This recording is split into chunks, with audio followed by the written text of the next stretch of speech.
Hello fellow compatriots and any senior ethanol hemimobiologists watching. I know you all have various theorems and pontifications to abstract upon, but today I request just a moment of your time to discuss the profundity that is our human consciousness as well as its origin. Through our systematic reverse engineering of the way we perceive the very pain of spacetime within the organization of systems itself, we see it in the way we move, the way we eat, taste, and sit down, that everywhere is exactly where it was, just a moment before the time the protons bouncing residually off of that landscape reaches our eyes. And that is a teachable example of our ancient psychic origin to the vast, unknowable Omnipubby. It is unknown what space there was to occupy before its existence, but through the common spectral analysis we can visualize sequence molecule processes that all lead back to the biologic enigmatic mass that is the Omnipubby. Through this deductive and pre-dimensional processes we have ascertained multiple vaginal segments of this mass of perpetual origin as follows. The mons pubis is known as the crest, or the edge of the observable by some cultures. The clitoris is known as the third eye. This is the elemental origin of perception. The outer labia, known as the ego, this represents agency over self. The inner labia, known as the body, this represents agency over the physical realm. The vaginal opening, known as the cavity of creation, this represents the agency over transient emergence, which we will talk about in our next video. It is through these inner working machinations of enigmatic intertranspocutality that caused masses of ooby matter to disperse into empty spacetime for eons. This matter eventually reaccumulated into an inclandesimal speckle around the third eye of the Omnipubby, causing a climactic creation of the five sisters of universal existence as depicted as far back as the yester-yonder epoch.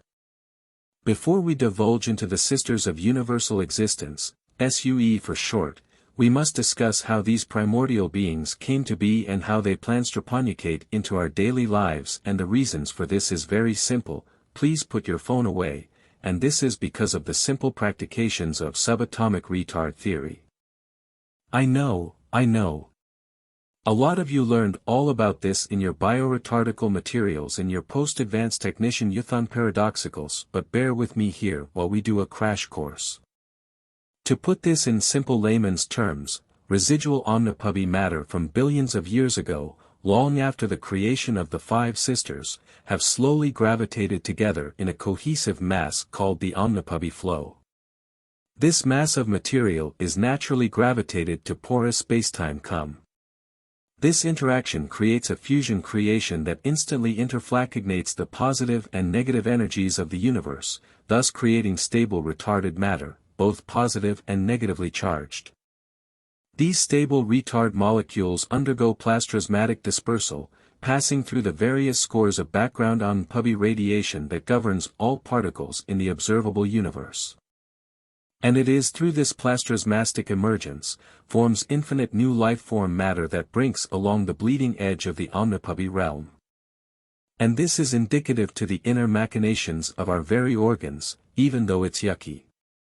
It is through great toil and historical collaboration that these important findings create conclusive conclarations of the true human consciousness. Ancient texts suggest that mankind once walked along the first beings that formed through plasmasmatic emergence. The resulting life-form matter held by the five sisters created all planes of existence where life flourishes, dies, and begins again anew through the various passages of time. And now we discuss the cosmic splendor of the five sisters of universal existence. They take on many forms, and their names lost to time, but their operations are the planstromical turbulatory focal point of all consciousness. Forces of nature and opulence that vestigalize off one another in their intercodependency for all of time. And this concludes my human consciousness lecture. I want to thank you all for your undying pursuit of the Omni-truth and sharing its message, and remember, we are all the pubby juice of the Omnipubby. Thank you.